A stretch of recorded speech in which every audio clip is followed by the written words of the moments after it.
نبی مکرم رحمت للعالمین صلی اللہ تعالی علیہ وسلم حضرت حفصہ کے گھر تشریف لائے. کہا حفصہ آپ میرے ساتھ کھانا کھا لیجئے. تو حضرت حفصہ آئی, دسترخوان پہ بیٹھی اور عرض کرنے لگی یا رسول اللہ میں نے آج نفل روزے کا ارادہ کیا ہے, اگر آپ اجازت دیں تو میں نفل روزہ مکمل کرتی ہوں, نہیں آپ کہتے ہیں تو میں ناشتہ کر لیتی ہوں. سبحان اللہ سبحان اللہ سبحان اللہ, بیوی کے بھی آداب دیکھیے, سبحان اللہ. تو نبی پاک علیہ السلام نہیں حفصہ آپ اپنا روزہ مکمل کیجئے. یہ کہتے ہوئے حضور دسترخوان سے نوالے اٹھاتے اور کھانا تناول فرما لیتے.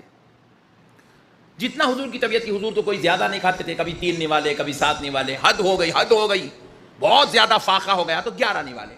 11 نوالے سے بڑھ کے حضور نے کبھی زندگی میں کھانا نہیں کھایا. اللہ اکبر. تو نبی پاک علیہ الصلوۃ جتنی طبیعت چاہیے 3 نوالے 7 نوالے 5 نوالے حضور نے کھا لیے. پھر اس کے بعد کہا حفصہ مجھے ایک ضروری کام ہے, صحابہ کے ساتھ جانا ہے, آپ اجازت دو تو میں جاؤں. سبحان اللہ سبحان اللہ. یہ ہے دیکھیے اخلاق, ایک دوسرے کی عزت, ایک دوسرے کا لحاظ, ایک دوسرے کا مقام.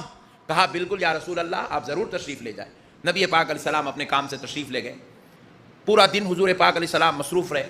حضرت حفصہ کا روزہ بھی گزرتا رہا. مغرب کا وقت جب آیا, حضرت حفصہ ایک افطار کے دستر بچھا کر بیٹھ گئی کہ وقت افطار میں آپ روزہ کھولنا چاہتی تھی. جیسے ہی آپ نے روزہ کھولا, کیونکہ اس زمانے میں روزہ کھولنے کے لیے کوئی فروٹ وغیرہ نہیں ہوتا تھا, اپنے گھر کا جو ساز و سامان تھا کھانے کی آئٹم اس سے ہی روزہ کھولتے تھے, وہی افطاری ہوتی تھی, وہی ان کا کھانا ہوتا تھا. تو حضرت حفصہ نے دسترخوان پہ جو بھی کھانا وغیرہ ہے لے کر بیٹھی, کھانے لگی, افطاری کر رہی ہے. جیسے ہی پہلا نوالا اٹھائی اپنے منہ میں رکھی, حضرت حفصہ چیخ مار کے رونے لگی. کوہرام مچ گیا. آزو بازو میں جو ازواج مطہرات کے حجرات تھے, ازواج مطہرات اپنے اپنے حجروں سے کمروں سے نکل کر حضرت حفصہ کے دروازے پر آ گئی, اجازت طلب کی, اندر تشریف لائی. پوچھنے لگی حفصہ کیا ہوا, کیوں رو رہی ہو, کس چیز نے تمہیں رلا دیا, کیسا درد کیسی تکلیف ہے. تو حضرت حفصہ کہتی ہیں خدا کی قسم مجھے کوئی درد و تکلیف نہیں ہے. پوچھا پھر کیوں رو رہی ہو, کہتی ہے کہ میں نے ابھی افطاری کے وقت میں ایک نوالا اپنے منہ میں لیا, اس میں اتنا زیادہ نمک ہے, شاید میں بھولے سے 2 بار نمک ڈال دی. اتنا زیادہ نمک ہے کہ میں خود وہ کھانا جو اپنے ہاتھ سے بنائی میں اپنے منہ میں نہیں رکھ سکی. نمک کی شدت کی وجہ سے میں نے اسے زمین پر تھوک دیا دسترخوان پر. مگر یہی کھانا میں نے صبح میں رسول اللہ صلی اللہ علیہ وسلم کو ناشتے میں پیش کیا.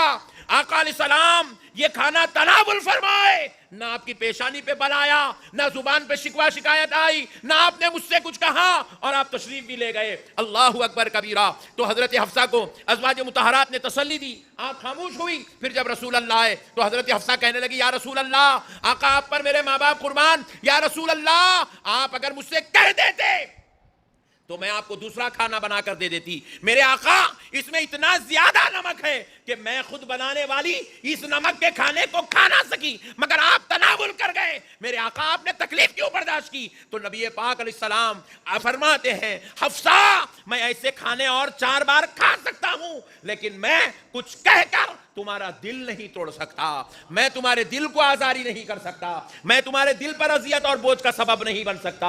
اللہ اکبر کبیرہ. ذرا غور کیجئے گا میرے پیارے بزرگوں اور دوستو, یہ نبی پاک علیہ السلام کے اخلاق, یہ نبی کا کردار, ازواج مطہرات کے ساتھ نبی کا یہ برتاؤ تھا, یہ انداز زندگی تھا, یہ طرز عمل تھا. حضور کہہ رہے ہیں حفصہ جو نوالا تم نہیں اٹھا سکی محمد اٹھانے تیار ہے, لیکن میں تمہیں تکلیف دینے کے لیے تیار نہیں.